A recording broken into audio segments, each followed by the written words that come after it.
जय प्रकृति। नमस्कार साथियों, आइए हम आज आप सबको एक सच्चाई बात बताने चल रहे हैं और गौर से मेरी बात को सुन रहा, इसलिए कि सारा जमाना अंधविश्वास में फंसा हुआ है।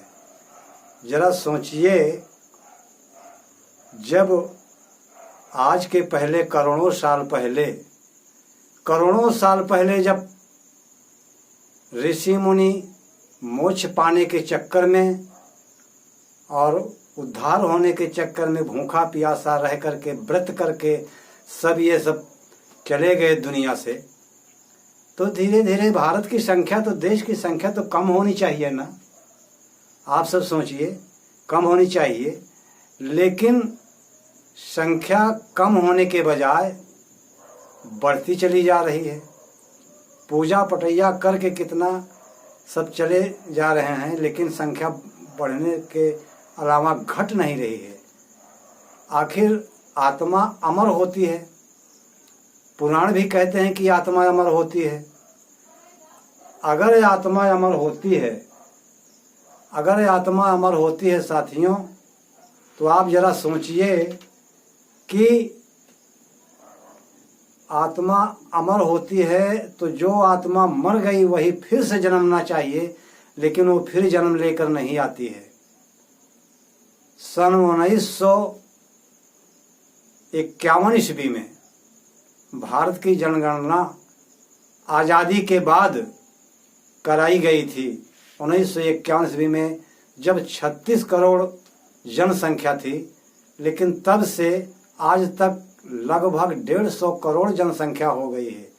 ये नई आत्माएं कहाँ से आई हैं? आत्मा अमर नहीं होती साथियों, ये प्रकृति के चलाए चलता है, प्रकृति ही चलाता है। इसी को भगवान कह लो, प्रकृति को चाहे भगवान कह लो, चाहे ईश्वर कह लो। और भगवान का अर्थ ही होता है भगवान, यानी भा से भूम, गा से गगन, वा से वायु और ना से नीर, और एक सूरज की गर्मी, 5 तत्व मिल करके तब शरीर की रचना होती है। वैसे भी कहा गया है कि छित जल पावक गगन समीरा, और 5 तत्व से रचित शरीरा। 5 तत्व से जब शरीर रची है तो कौन भगवान बनाता है? ये धरती ही से सब कुछ होता है। ये जल से और हवा से और गर्मी से, सूरज की गर्मी से, भूमि से, यही सब होता है। इसके अलावा कुछ होता नहीं है।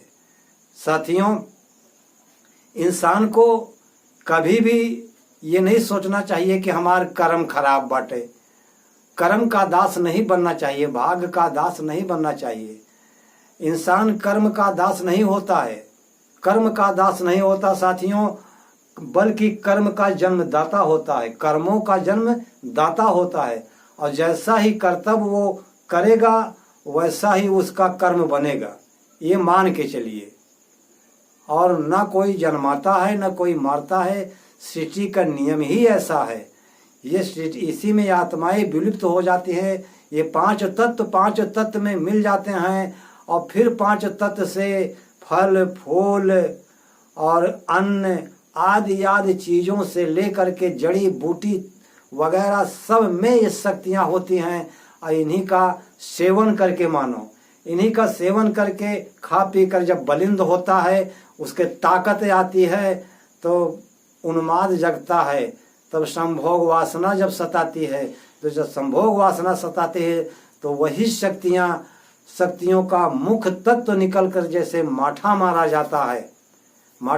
जाता है और उसमें से नैनू निकलता है। जब नैनू खरवा जाता, नैनू को जब पकाया जाता है तो नैनू से घी निकलता है। उसी तरीके से ये तत्व निकल कर जब गर्भाशय में जाता है तो फिर जन्म होता है, और इन्हीं को खा करके वो जन्मता है, और इन्हीं को खा करके वो पलता है, और फिर 5 तत्व में मिल जाता है।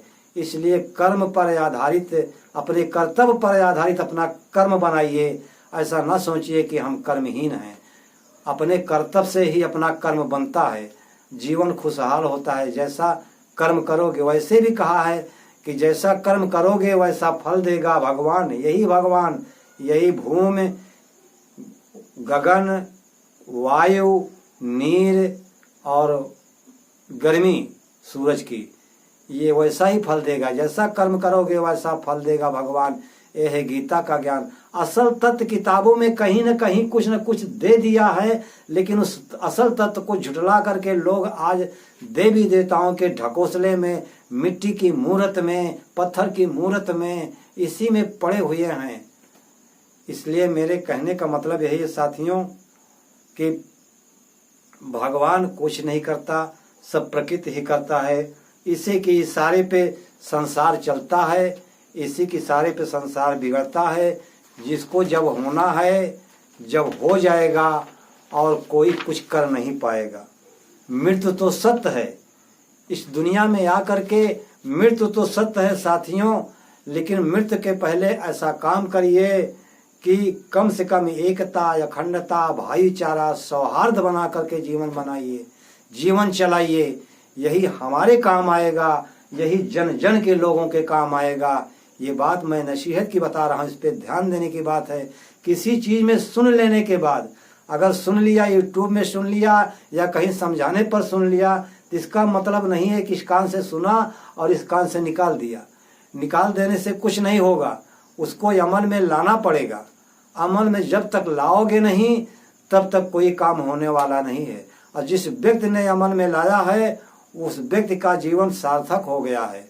क्योंकि जब तक जीवन है तब तक नाम कमा लीजिए। कहा है कि नाम कमा ले मानव, अंत में तू पछता ना पाएगा। नाम कमा ले मानव, अंत में तू पछता ना पाएगा। आखिर एक दिन काल बेदर्दी, आखिर एक दिन प्राण पखेरु काल बेदर्दी खाएगा।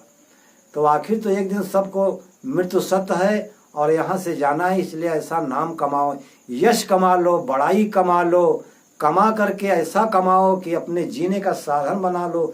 शरीर भी स्वच्छ रहे, शरीर के लिए उपयोगी चीज, जो पहनना हो पहनिए, जो खाना हो खाइए, जो पीना हो पीजिए, जो देखना हो देखिए, जो बोलना हो वो बोलिए, लेकिन हद से ज़्यादा कुछ बोलना नहीं चाहिए।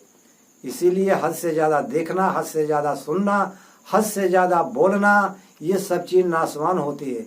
आखिर गांधी जी ने 3 बंदर की निशानी क्यों बताया है कि आंख मूंद लीजिए, कान बंद कर लीजिए, मुंह बंद कर लीजिए। इसका मतलब किसी की बुराई नहीं करना चाहते, हम किसी की बुराई नहीं देखना चाहते, किसी की बुराई सुनना नहीं चाहते हैं। ये भाव अगर दिल में रहेगा तो ऑटोमेटिक सारा जमाना सुधर जाएगा। और जमाने को सुधारने के लिए नहीं, मैं नहीं हूँ कि जमाने को सुधार रहा हूँ, मैं तो एक नसीहत की बात बता रहा हूँ। जब जन जन होश संभालेगा, जन जन मानो अपने को होश संभालेगा, सही मार्ग पे, सत मार्ग पे चलने की कोशिश करेगा, तो ये झूठ नहीं है, ये गलत नहीं होगा। एक दिन जमाना सुधर ही जाएगा। बस साथियों, मेरा यही कहना है, निवेदन है कि आप सब मेरी बातों को गौर से समझिएगा, सुनिएगा और समझिएगा कि राम सूरत दीवाना ने क्या बात कहा है, ये हमारे जीवन में लायक है या नहीं है। बस जय प्रकृति, नमस्कार।